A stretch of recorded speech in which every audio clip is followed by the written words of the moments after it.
And the long-held view that some influential people are financing illegal mining in parts of the country was confirmed in an exclusive interview with TV3's Alfredo Kanse during her putting together of his latest feature. Here are excerpts of that, which premiered yesterday at 9:30 p.m.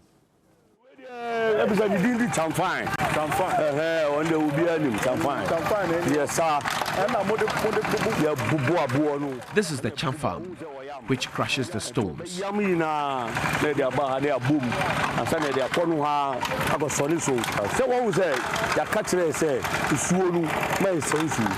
We are aware we don't have to pollute the water bodies with our chemicals.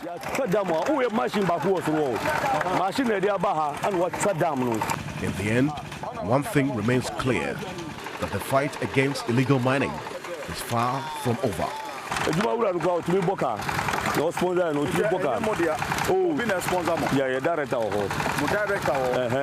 If you take Atewa, we have about 757 different plants, not plants, but trees, vascular plants. Yeah, so the place is so rich when it comes to tree species. And some of these species are black species. What I mean is that they are endangered worldwide. They are finishing. So you just heard the excerpts of that feature which premiered on TV3 last night at 9:30 p.m. If you missed it, you can go to our social media platforms, Facebook. You can find the full version over there. You can abreast yourself of the latest happening with respect to illegal mining in the Atewa forest. Now, joining me in studio for a conversation on this is Darrell Bosu, Deputy National Coordinator for Arocha, Ghana. Thank you for joining me. Now, the distraction we have just seen there in that clip continues to happen. Is there any way we can save the Atewa at all at this stage?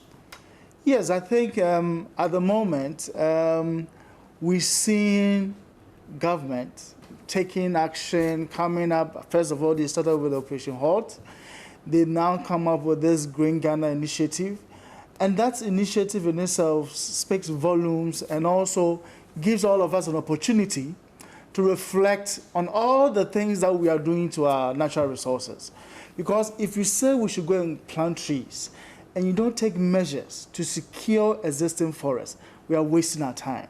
So for us, we see it as a positive action on the part of government to really kickstart getting all of us involved through the Green Initiative. And I believe this is just the beginning.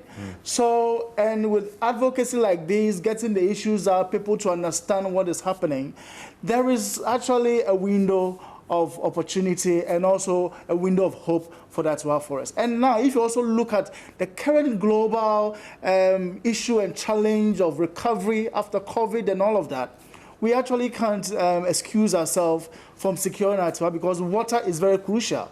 And for as long as we can secure Atewa forest, we can guarantee water for over 5 million Ghanaians. Now, there are more revelations in that particular feature we saw there. Yes. A lot of the influential individuals are still sponsoring these illegalities. From where you sit at Arocha, Ghana, are you satisfied with the governmental steps they are taking to deal with those behind the illegalities? Yes, so you see, I'll take it from the era of Vanguard, when they did all their work. In one of their concluding reports, they said that one of their biggest challenge was actually the prosecution aspect of their work. So until we have a very rigorous enforcement and compliance system, where we get these people who are involved, take them to the court and interrogate and interview them and get to know the people who are behind them, we cannot deal with this canker.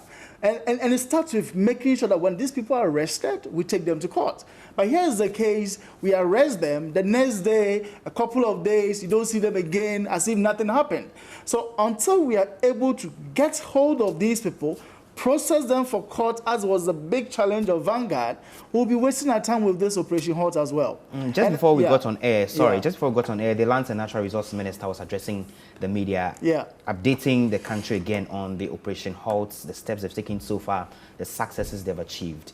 But still many have concerns that some of the exact same people who make these laws to fight galamsey are in authority, they are in government. These same people are being the ones fronting these illegal miners, in some cases, in fact, owning concessions and doing the illegalities. What would be your expectation, for example, on government officials particularly who are engaged in the illegality? I recall during the small-scale mining dialogue that was also led by the Honorable Abujina Paul, he made a very categorical statement that they are not going to shield any political person who is behind these activities. So this is the time for him to walk the talk.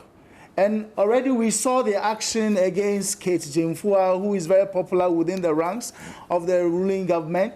And we want to see more of those, because there are also instances where we've heard that there are certain key political actors, very influential people within the ruling government who are engaged in certain illegal activities in parts of the Ashanti region. We have not heard anything of that sort, whether there is a clampdown on those activities or not. So I think it's also a test for the minister to make sure that he walks by the talk. We need to really see that nobody is placed above the law. And until we see a clear posturing of government, we'll always do this back and forth, and it's going to be a vicious cycle. Thank you very much, Daroboso. He is with Arocha Ghana there, speaking Pleasure. to us on the concerns of saving the Atewa forest and Ghana's overall fight against illegal mining.